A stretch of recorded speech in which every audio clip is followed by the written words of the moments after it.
This episode of PDX Spotlight is brought to you in association with Portland Radio Project. Hi, this is Glasys. This is The Secret Sea. You're watching PDX Spotlight.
Jealousy, you've been wasting all the time we never had, but we won't give up. Yes, we're gonna find a way to gain control.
Welcome to PDX Spotlight. I'm your host, Luke Neal, and tonight on the show we have two recording artists and some of the most talented and nicest guys in Portland. We have Glasys and The Secret Sea. Thanks for being here with us. Thanks for having us. Yeah, thank you for having us. You bet. So go ahead and introduce yourself. You're obviously not, your name isn't Glasys. Yeah, my real name is Glasys, just similar to Glasses in a way. And my stage name is Glasses. My name is Amit Erez, and yeah, I go by The Secret Sea since 2010. Let's talk about some of your early influences, Gil. You're obviously classically trained, but you've got this awesome hybrid of synth and electronic music. So how did you come to that point as an artist for that sound? Thank you. I think like after high school, I got into alternative rock that incorporates a lot of electronic sound. Mostly like British stuff like Radiohead, Muse. Yeah, I was never listening to like strictly electronic like EDM. That was never my thing. Mm-hmm. I got into it through like more of the alternative indie world. That's fantastic. And I have a jazz background as well, so I try to kind of blend all of those together. Yeah, you've got an awesome sensibility of, you do a lot of complex things in a short amount of time. That's really hard as a songwriter to cover, you do movements in the middle of a 3.5-minute song. So yeah, I try because I want all my inspirations to come through and not to leave out anything, it's all a part of me. I mean, I grew up playing classical music in a classical home because my parents are both classical musicians as well, and that's a big part of me. I didn't want to kind of just cast that aside and Sure. and ignore Part of it. who you are. Yeah, exactly. So Amit, how about you? I would describe you as a straightforward singer-songwriter. So who are some of your previous influences, and how did you form your sound?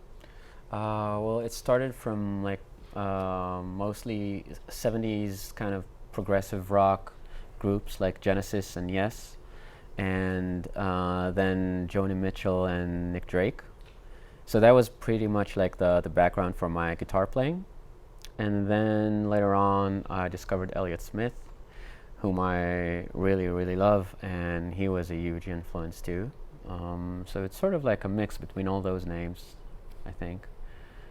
You're extremely, I knew you as a classical guitarist or an acoustic guitarist, and you posted something on Facebook one time of you shredding, and I was like, all right, he can play death metal, and he's all over the board. I was just as surprised. Yeah, it's so we were amazing. talking about influences, so I kind of like, I ignored that part, but I also love metal, and well, I love all kinds of music. So as a guitar player, I do all sorts of weird stuff, but as a songwriter, it's usually these influences that I mentioned. And you're a phenomenal lyricist, and that's something that I appreciate. Thank you so much. And you've got that in common with Elliott Smith, and you talk about him as one of your influences, and I think that's a good pivoting point. Talk to us about what brought you to Portland and kind of that common thread. Well, so I would first of all say that I just wanted to travel to the States and not necessarily Portland.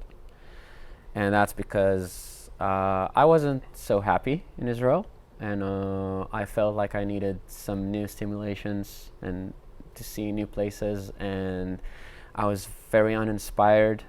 Everything, like the well went dry, so I needed to travel. And Portland is, well, Elliott came from Portland, and Larry Crane, who used to work with him a lot, his studio is here in Portland. So it felt like a nice way to sort of try and kind of check a square, like, okay, maybe I can go there and I can see the place and kind of be sort of like an Elliott Smith fan, seeing the city, and also I can try and work with Larry Crane. That would be like a dream, so yeah.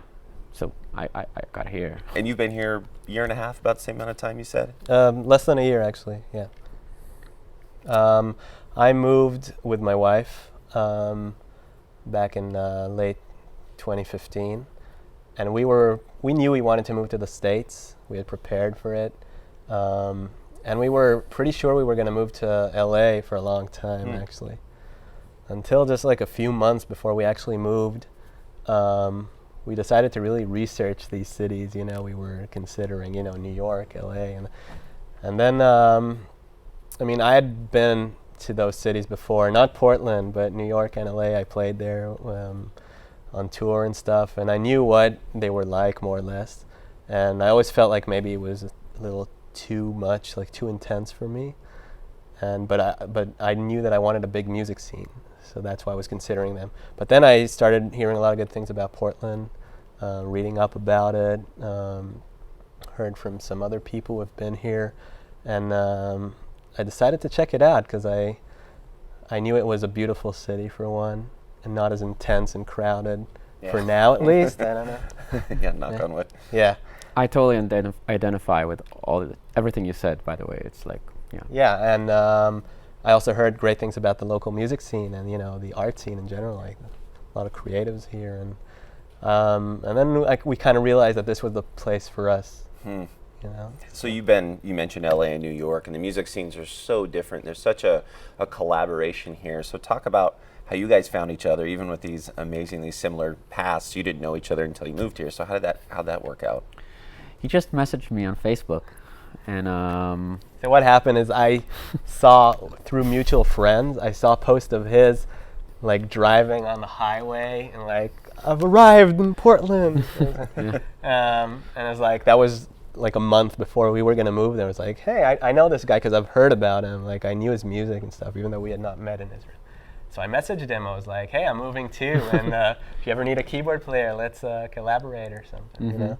And then we met shortly after that and quickly became good friends. And we realized that, you know, we have musical chemistry as well.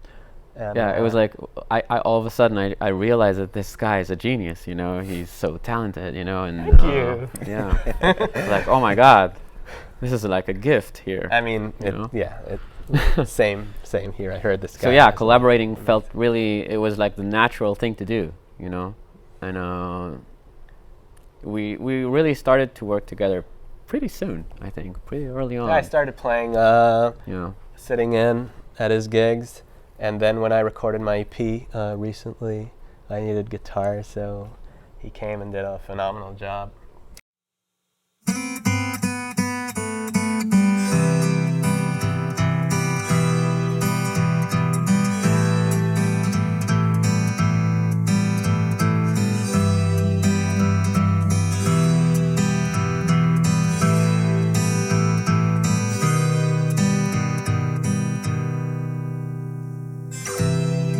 Some fires are Holy Ghost.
both in pretty different genres, right? Mm-hmm. You're doing electronic synth, you're doing the singer-songwriter thing, but yet you're able to collaborate. I think that's a further testament to Portland. But how do you balance that art between each other?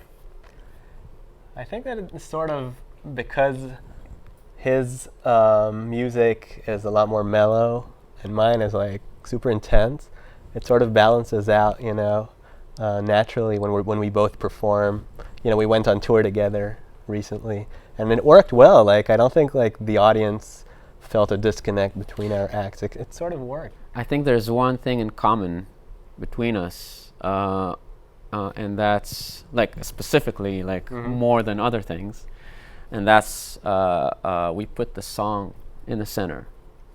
We're both songwriters, and we care about having a song. We want to hear a verse and a chorus. We want to have that melody. We want to have the hook. It's important to us, and it connects us in a way because we agree on those very basic kind of like expectations, you know, Yeah. from music. I agree. And then it's just like how you wrap it, you know, if you're wrapping it with like a electronic kind of production or folk production, it doesn't matter. It's the song. So Do you lean on each other during the songwriting process? Like if you're working on stuff, do you shoot it over to Amit or vice versa? Do you guys produce each other while Not you're... really. No. No. Usually we only hear our finished. we encourage each other though. Yeah. Yeah, That's really definitely. cool. And he has played like new songs for me, just like to get my opinion and something. And you recently released your EP, That's right. which Amit plays on. It's a 5-song EP. Yep. How many tracks did you play on, Amit? He played on 4 out of Three, 5. four? 4 out of 5. Really? Yeah. Yeah. One of them, a track called Falling, was produced back in Israel just like a month before I moved here. So I already had guitars on that one. But all the others were recorded here. And yeah, he did a great job. And eventually I want to put together a band and I want him to play guitar. And I'll get there. Yeah, oh yeah. I'd go see it. I'd love to see that. Yeah, thank you. And you just released your LP as well. It's a 9-track LP. Why don't you talk to us a Right. little bit about that experience? Because you tracked it all here in Portland, right? You didn't have anything pre-produced from Jerusalem. Is that correct? No. It started from scratch here in Portland, and so it was recorded at Jackpot Studio with Larry Crane, and Gil played pianos and synths and whatnot. You know, he did his thing, and I just started with like 2 songs, and I felt like, well, I'll just do this, you know, and we'll see what happens. And it just went so well that I felt like, oh my God, I gotta write more songs, you know. It was amazing how it quickly was you wrote kind of them like too. a snowball kind of effect, you know. So I wrote another song and then another song, and like, okay, I'll make it an EP, and then like, well, I can just 2 more, you know, and then Yeah. like 8 tracks, and it ended up being 9 tracks. And it was just really, it was fast and it was really fun to make. And working with Larry was amazing. Working with Gil was yeah. amazing. Larry brought Paul Valenti. He plays drums for Eyelids, and he used to work with Elliot as well. So Oh, that right was on. a great experience to work Yeah. with him. And there's Tucker Jackson, who played pedal steel on one song, and he plays in a band called Eggplant. I don't know if you know him, Mhm. but and I just played guitars and bass and sang. Just right? Yeah, just. and cook dinner and all at the same time. How was it for you to be there? Was it kind of surreal to be creating in this environment? Yeah, that- definitely. Yeah. I mean, you know, first day was like really, it was weird and intense, and then I kind of relaxed. You know, I just got used to it. Larry's such a great guy. It's Yeah, just so much, I was so like down to so in earth, awe yeah. of this guy, you know, but he's so nice and so professional and so good at what he does. And I was so determined to just like get things done as quickly as possible, because it's also like a budget thing. Sure. So he was like very pleased, like that someone comes in and he just wants to work and get things done, you know. So we connected well, and now I can just talk to him, you know, and feel like I'm talking to a friend, and that's an amazing thing, you know, to have.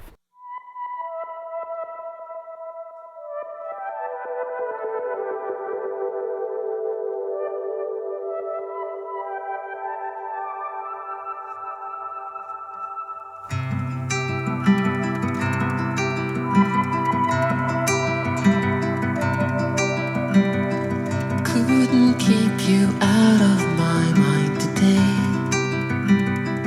Move on with the show. I don't blame you, I know you couldn't stay. Sometimes people go. All that we've been through ends up with me just staring here at the wall, sorting through memories. I know I probably shouldn't try to recall, hiding that special one from everyone, hiding that special one from everyone,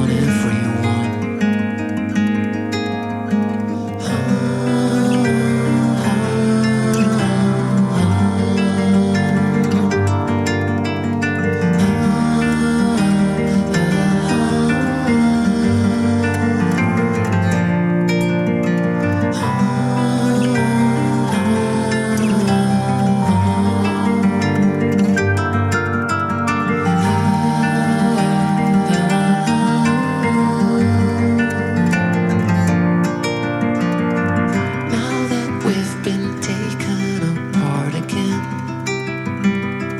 I will tell you so. You got beauty no one could ever stain, pure from head to toe. And even when you were raven, I knew that deep inside you're a dove. I know you'll find your destiny, and I know you'll be given love. You're always my special one from everyone, always my special one from everyone,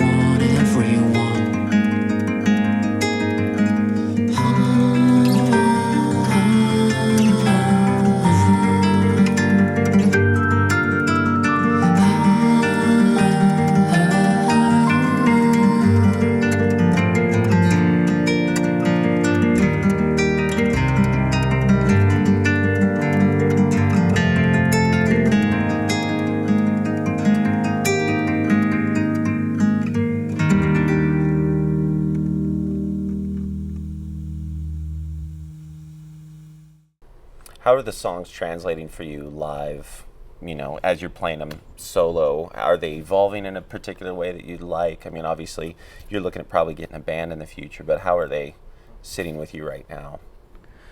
I think there's something more personal about playing a song when it's just you and the guitar.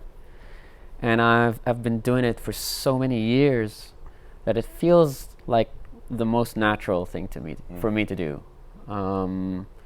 And that's what I've been doing mostly here. And Gil has been adding some keyboards on some of the shows when he can, when he's available. Sure. And that's nice because then you get a bit more color to it, but it's still not. It's not like a rock thing, Yeah. I don't have to like fight the drums with my voice. I can still like sing in a mellow way, with my own voice and not try to like yell just to be heard. Mm-hmm. Yeah, it's very intimate, and I think it lends the nice spotlight to your songs as well. Yeah, that kind of secret kind of atmosphere to it. Yeah, like someone's telling you a secret. I like that vibe. Very intimate. Mm-hmm. And how about you, Gil? How are the songs treating you now that you've stepped away from the studio and you've been playing them live? You mean the songs I recorded? Yes. Yeah. Well, I still play solo for now, and it's different arrangements, to the ones in the EP. But I try to, create the same kind of atmosphere. You do a lot of juggling. It's fun to watch you do that. Yeah, and I love a challenge, Yeah. A lot of electronic music is kind of like hit play and dance, So it was really important to me to play my parts, and even though he's a drum machine, but like all the keyboard parts are played, and even though it's not necessary, I could probably it would probably be easier to just have some of the stuff sequenced, but Sure. it just doesn't fulfill me in the same way, One of the things I really like that you did with social media is for your record release, Coco Columbia played with you, and both of you arranged a Bjork cover and then teased it online. I just thought it was just a genius way to market the show, Thank you. because that was one thing, I could listen to her music or your music, but if I didn't go to the show, I wouldn't have seen the Bjork cover. Yeah. It was really I mean, cool. and she's so talented and amazing that I really wanted to, take advantage of the fact that we're both playing the same night and do something together. Yeah. And yeah, it was really fun. What's been your approach to marketing yourself? I never really liked being on Facebook too much, so it's a struggle for me. It's not something that it's not easy for me at all. I think it's very important to remember that there's people behind all of this, and it can become so exhausting and kind of just sort of like dry you up in a way if you're just getting soaked with this Facebook thing all day long, just like opening your laptop and just like sitting like this and liking everybody and just like posting and sharing. And I mean, you gotta do it, but I think it's better to just like go out and go to shows and meet people and actually know them, and you'll feel better and those people will remember you better. So I think I would probably focus on that more. But yeah, you have to do it. I mean, no one really asks us anymore, It's just like, it's a given. You got to do it. It's the business side of the music business. I also wanted to ask you, Gil and Amit, what advice would you give to somebody that's looking to take a big leap? So there's a lot of musicians who grow up in their hometowns and they play regionally or wherever, but you guys followed your dreams across the ocean. What advice would you give to somebody who's kind of afraid to take a big leap, no matter what it is, music or not? Well, I'm still in a pretty early stage of getting my music out here. So I don't know if I'm in a position to give advice to someone like that. Maybe after I make it big, I can. But I mean, as far as like moving such a great distance to chase something that you love, it's got to be scary. It was scary, but also super exciting. And my wife and I, we planned it for years. We saved up, and they gave us something to look forward to. Because kind of like Amit, like I felt uninspired in Israel. And I didn't have Glasses then. This is a pretty new project, but I had a different band I was playing with for years, and I felt uninspired after a while. So it gave me something to look forward to. And yeah, my advice would just be like, go for it. Just like don't wait. Just follow your dreams. 'Cause life is short. And I'm cheesy. Yeah. Well, it's not like I have anything to say that's not cheesy, but I would say, first of all, don't wait. And also, the better you understand that failure is like, it's just a part of the whole thing, you gotta fail. And the more you fail, the better you get. So just don't be scared to fail, because it's just a part of the process. And I think that's very important. And also, think long term and stick around. Because most people will just like give it a shot for a while, and then they'll just kind of like, But if you'll still be there in the area, you'll stay in the picture, year after year after year. You're creating your history, you know? You're there. Eventually, it's gonna stick. So that's very important. Just like, don't give up, like never. And God knows that I want to give up every day. Really, I almost Honest answer. From today I artist. wanted to give up today, But then we had this thing, so I had to step out of my house. Yeah, let's give up. So what you talked about looking forward to the future. What are your plans for 2017? Do you have any personal goals Are you having any other than your record release? I guess just like very basic stuff. I would like to play festivals. I hope to get into as many as I can, and generally just play as many shows as I can. Hopefully to tour, and I would like to record another album. Like an album a year would be, I think, I need that. If I'm not making an album, everything goes bad. I need that to like keep me sort of like centered and in the game. And as a fan, I would appreciate a new record every year as well. Thanks. Yeah. Gil, how's your 2017 looking? Yeah, pretty similar actually. I just released the EP, and I'd like to put out a full length at some point. Hopefully 2017. I'm just like in the process of writing new material now. I'd like to tour, play festivals, and maybe release a single every few months. Yeah. We'll see. Right on. And I would like to collaborate with more people in Portland for sure. Because, I enjoy playing on my own, but collaborating is more fulfilling in many ways. That's what you're known for. You're all over the place. It's wonderful. Yeah, but I play with a lot of people, but I'd like to actually write songs with more people and Like a production team. Yeah, or turn Glasys even into a more collaborative thing, Oh, that's really cool. At least for some of it. Yeah. Well, you can only get more collaborative from here. Yeah, exactly. And how can your all my fingers are collaborating. Yeah. How can your fans reach you?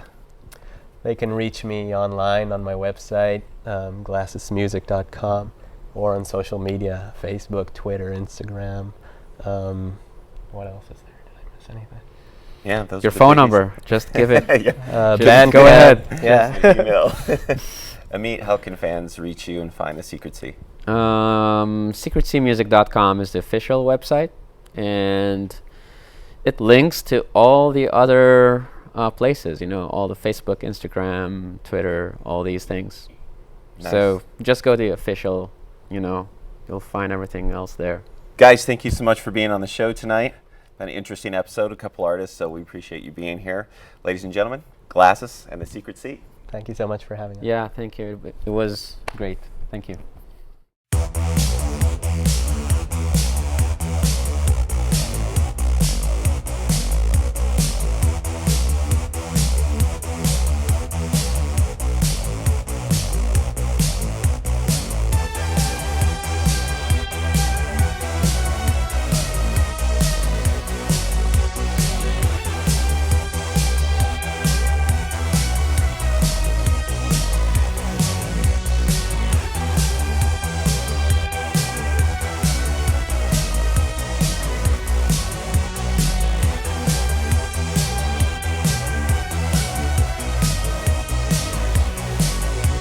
So long, I'll see you around.